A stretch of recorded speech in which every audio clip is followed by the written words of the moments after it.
Shalom sahabatku yang terkasih dan sehati dalam Yesus Kristus. Jumpa lagi kita pada kesempatan kali ini. Mari kita siapkan diri dan hati kita untuk menjadikannya layak menyambut Tuhan, supaya kita bisa menjadi garam dan terang dalam kehidupan ini.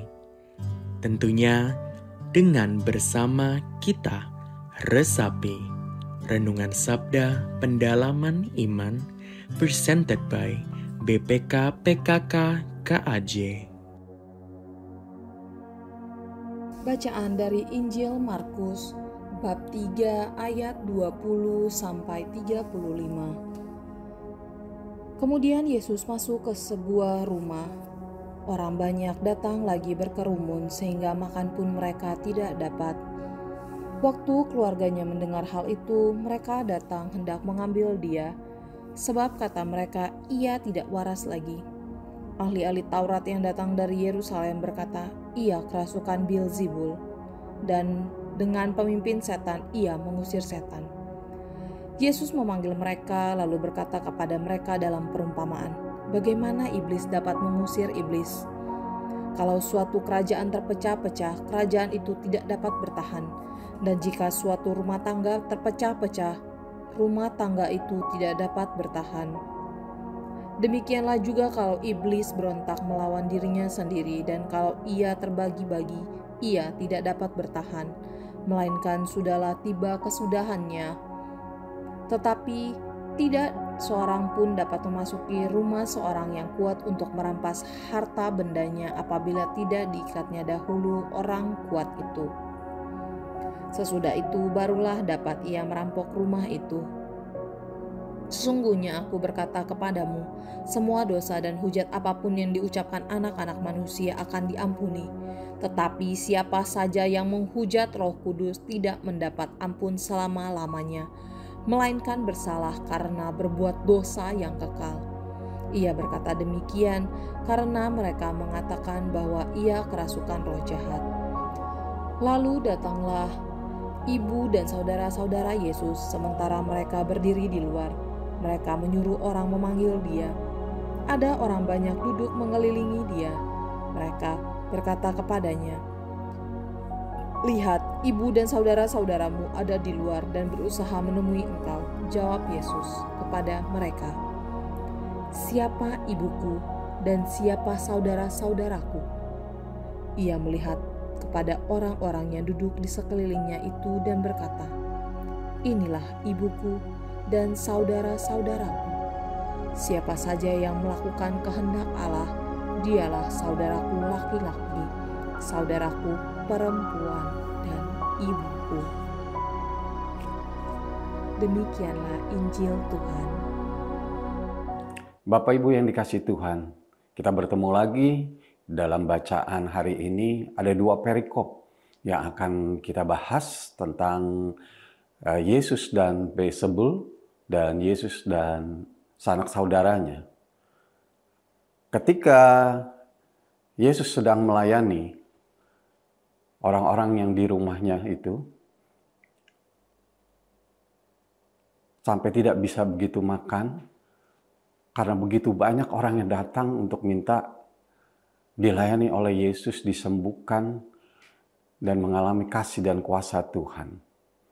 Tapi dari apa yang terjadi itu, terdengar dari keluarga daripada Yesus, dan mereka datang dan ingin menghentikan.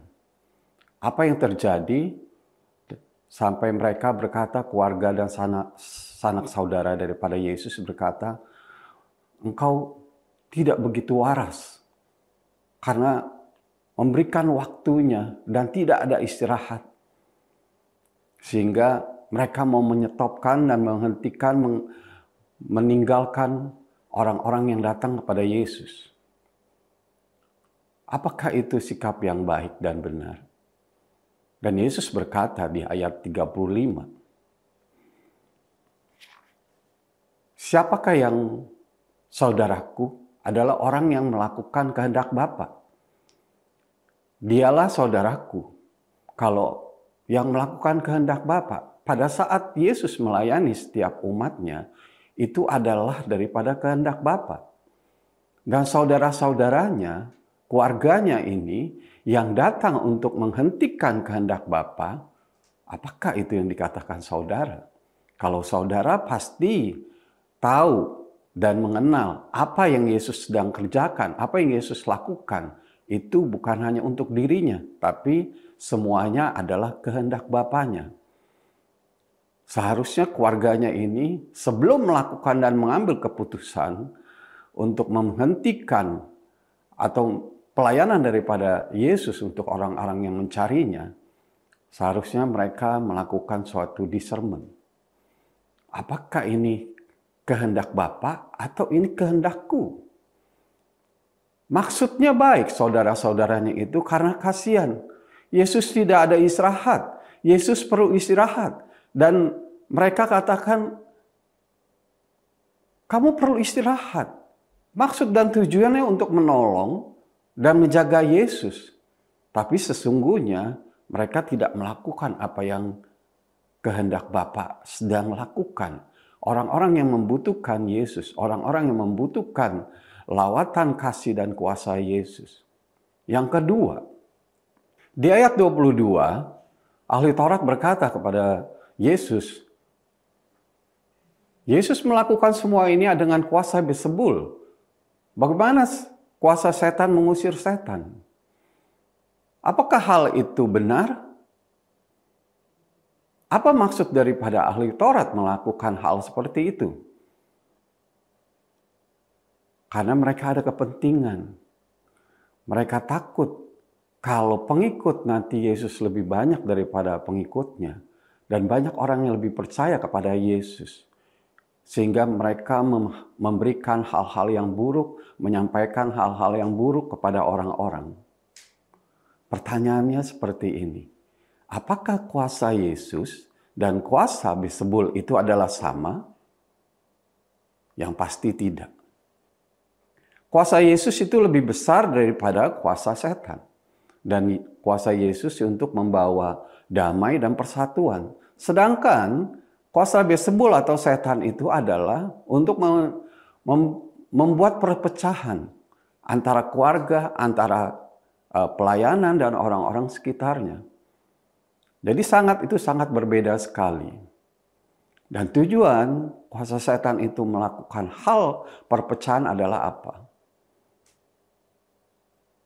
Di ayat Yohanes 10 ayat 10a mengatakan, pencuri datang untuk mencuri, membinasakan dan membunuh. Apa sih yang dicuri daripada setan itu? Yang dicuri adalah iman kita. Kalau kuasa Beelzebul ini mau mengambil suatu dan melakukan sesuatu kepada orang yang beriman, maka dia harus mengikat dulu. Orang yang beriman ini kuat atau tidak. Kalau imannya kuat, maka itu harus diikat dulu. Atau imannya digoyahkan dulu. Apabila imannya goyah, maka kuasa setan itu baru bisa bekerja, baru bisa efektif. Dan itulah iman kita yang diuji. Dan dicuri itu adalah iman kita. Bagaimana bisa enggak kalau kita tetap terarah kepada Tuhan? Di saat kita mengalami ujian, di saat kita mengalami pergumulan-pergumulan hidup, ketika kita sakit, ketika anak kita masuk dalam mengalami kerasukan, hal-hal yang kuasa kegelapan yang bekerja, apakah kita datang kepada Tuhan? Apakah kita datang kepada Tuhan dengan iman? Atau kita mencari orang dukun atau orang pintar? Ini yang menjadi pertanyaan. Ketika iman kita dicuri, maka hal itu bisa terjadi. Kita bukan datang kepada Yesus, tapi kita datang kepada manusia, kepada dukun-dukun yang belum tentu itu bisa menyelesaikan apa yang terjadi. Tapi ketika kita datang dengan iman kepada Yesus, maka kita akan mendapatkan jawaban. Kita akan mendapatkan penyelesaian. Dan karena kuasa Yesus lebih besar daripada kuasa si jahat.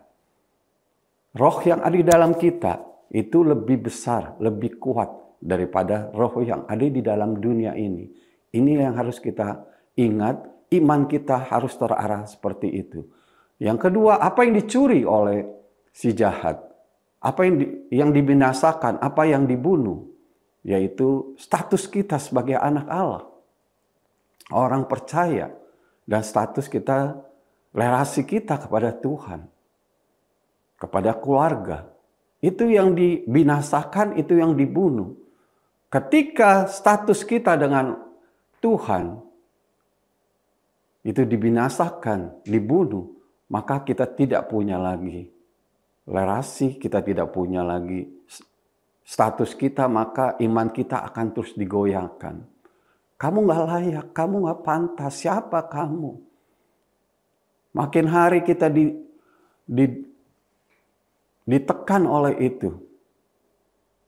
Maka apakah itu yang membuat kita akan mati dan kita tidak percaya lagi kepada Tuhan? Di saat itu terjadi, maka kita akan kehilangan status kita sebagai anak, sebagai orang percaya, relasi kita kepada Tuhan, yang seharusnya kita bisa memuji Dia, seharusnya kita bisa mengenal Dia lebih dalam lagi melalui firman Tuhan, seharusnya kita bisa bersyukur.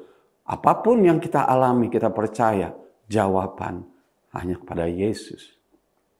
Dan ini yang si jahat ambil. Itulah pekerjaan-pekerjaan daripada Beelzebul. Karena itu adalah bagian di mana dia melakukan yang berbeda dengan Tuhan. Yesus datang untuk memberikan kita hidup dalam segala kelimpahan. Bukan kita dihancurkan, karena Yesus datang menyelamatkan dan memberikan kita orang-orang yang hidup di dalam kasih-Nya. Ketika status kita hilang, ketika relasi kita runtuh, maka kita pun bisa berpikir atau menolak atau menghujat Tuhan, menyangkal iman kita. Yang itu akan mendampak kepada kita bahwa kalau kita menyangkal Tuhan karena iman kita yang sedang lemah, Tuhan masih bisa mengampuni. Tapi ketika kita menghujat Roh Kudus, yaitu Allah yang ada di dalam kita, kita mengabaikan kehadiran Dia, pertolongan Dia, maka sesungguhnya kita akan mendapatkan maut. Kita akan mati. Iman kita tidak bekerja lagi. Status kita akan hilang. Relasi kita akan hilang. Tapi Yesus datang. Memberikan keselamatan. Memberikan pengampunan. Memberikan damai sejahtera. Ini perbedaan antara Yesus dan Beelzebul. Yesus datang untuk memberikan keselamatan. Yesus datang untuk memberikan hidup. Tapi Beelzebul, dia datang dan ada untuk menghancurkan iman kita, membunuh, membinasakan status kita dan relasi kita. Saya ingat sebagai penutup, saya ingat ketika anak saya sedang sakit. Waktu itu ada yang berkata seperti ini, kamu dilempar mantra. Dan Nikola juga namanya itu tidak bagus. Karena di Wahyu 3 berkata ada Nikolaus. Karena dia adalah pengkhianat. Jadi ganti aja namanya. Jangan pakai Nikol. Sempat tergoyah. Saya tergoyah pada saat itu karena apa benar ya? Tapi Tuhan begitu Yesus sangat begitu mengasihi. Dia hadir melalui teman-teman. Satu hari saya ingat waktu di rumah sakit itu. Dari pagi jam 10 pagi sampai malam jam 7. Tidak berhenti orang datang mengunjungi dan berdoa untuk Nikola, untuk kami. Supaya kami kuat. Dan kami perlu 2,5 bulan untuk Nikola sakit. Dan di situ saya mengalami banyak hal yang Tuhan buat. Ketika Yang saya pikir itu adalah Yesus akan benar-benar hadir dan menolong saya dari hal-hal yang besar yang tidak mampu saya lakukan. Tapi yang terjadi, pengalaman iman saya, Yesus hadir di hal-hal yang paling kecil. Yang saya pikir itu nggak perlu Tuhan Yesus. Tapi di situ Yesus hadir, Yesus ada, Yesus menguatkan, Yesus menyatakan. Itu yang saya dapat. Perbedaan Yesus dan Beelzebul, yaitu Yesus selalu hadir di saat kita membutuhkan. Yesus selalu ada di saat kita perlu. Tuhan Yesus memberkati. Mari kita berdoa.